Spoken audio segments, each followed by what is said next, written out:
Today I want to show you how to make the Gyunabe Bento from Demon Slayer, and it's a real dish with a history that dates back to when Japan first started consuming beef. Although it's set in a fantasy world where demons feed on humans and a secret organization is tasked with protecting humanity, Demon Slayer takes place during the Taisho era when Japan sat at a crossroads of its history and modernizing influences from the West.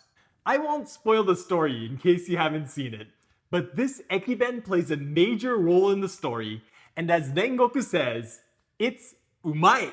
The Japanese name for this dish is Gyunabe, which literally means beef hot pot.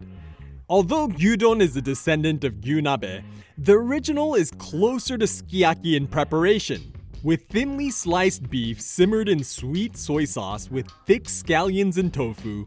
It's a mouth-watering topping for rice and goes beautifully with the side of benishoga and soft-boiled egg.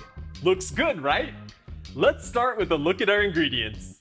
I've got 175 grams of firm tofu, 1 teaspoon of vegetable oil, 100 grams of Tokyo Negi, half a small onion, and 250 grams of very thinly sliced beef.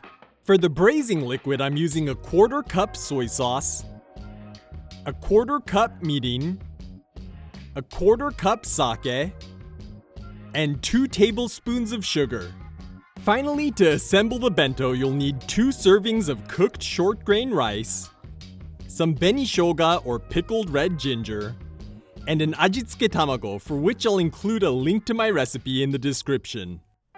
To prep the onion, I'm gonna trim both ends off and peel it. Then I'm gonna slice it up into relatively thick slices. For the tofu, I'm using yaki tofu, which has been char grilled to firm it up. You can char your own with a torch, but it's not necessary. I'm gonna slice it in half horizontally, and then I'm gonna slice it in half lengthwise to make 4 thick squares of tofu. For the negi, I'm gonna slice it into 1-inch thick slices at a 30-degree angle. Tokyo Negi or Naga Negi is a thick Japanese scallion. As you can see, the stem is much bigger than an ordinary scallion, but those will work too if you can't find this variety. Okay, our prep's done, so let's start cooking. I'm gonna add the oil to a hot frying pan over medium-high heat, then I'm gonna add the tofu. Next, I'm gonna add the negi and arrange everything so they're laying flat. Let these fry undisturbed until they're nice and browned on one side. This'll take about 2 minutes. Then I'm gonna flip everything over. As you can see, we've got some char on the negi, which makes it sweet and smoky. For the tofu, the browned crust not only firms it up, it creates a rough surface that the sauce can soak into. Then I'm gonna push everything to one side and add the sliced onions into the gap we just created. Add the sake, mirin, soy sauce, and sugar. And now we just need to let this cook until the onions are tender and the tofu is well seasoned. This took about 6 minutes. Be sure to flip everything over periodically so it all gets evenly seasoned. By the way, sake and mirin are added to Japanese food for umami and sweetness, and the alcohol content will evaporate while you cook it, so you don't need to worry about getting drunk off of it. If you want to learn more about sake, I have a 4-part series that explains everything you need to know and why it's so important to Japanese food.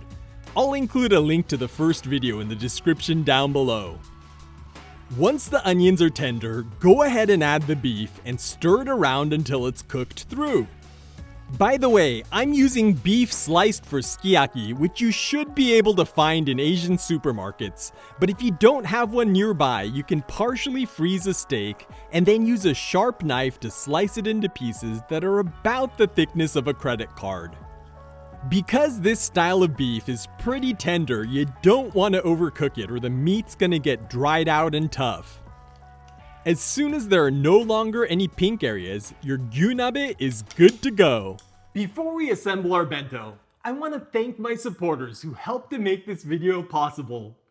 There are lots of ways you can support this channel, so if you're learning something new from my recipes, hit the link in the description down below to see what you can do.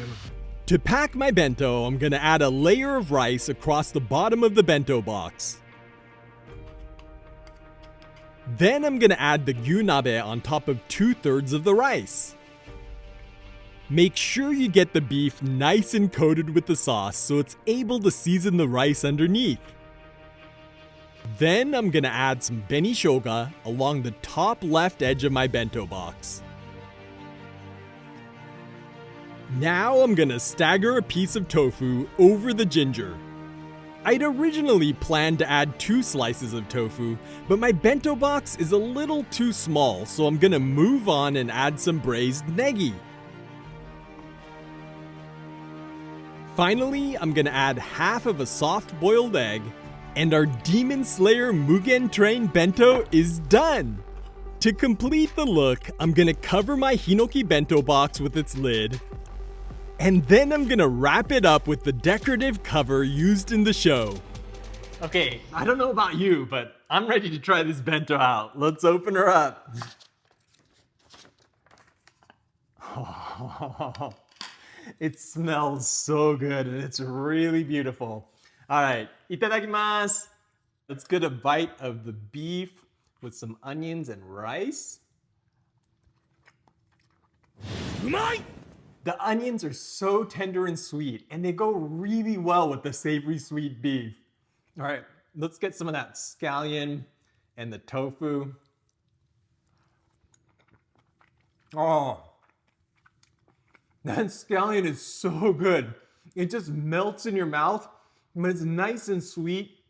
And with that tofu, it's soaked up the flavor of the sauce like a sponge. No wonder Rengoku was able to eat 15 of these. This isn't just a fun bento to make. It's a piece of Japan's culinary history, so I hope you'll give it a try. If you want to see me make more Demon Slayer recipes, let me know by giving this a big thumbs up and drop a comment down below to let me know what you want to see. Also, it would really help me out if you could share this with all your friends that might want to try and make this. Alright, I've got some demons to go slay, but check out this playlist for more anime-inspired recipes. And I'll catch you in the next one.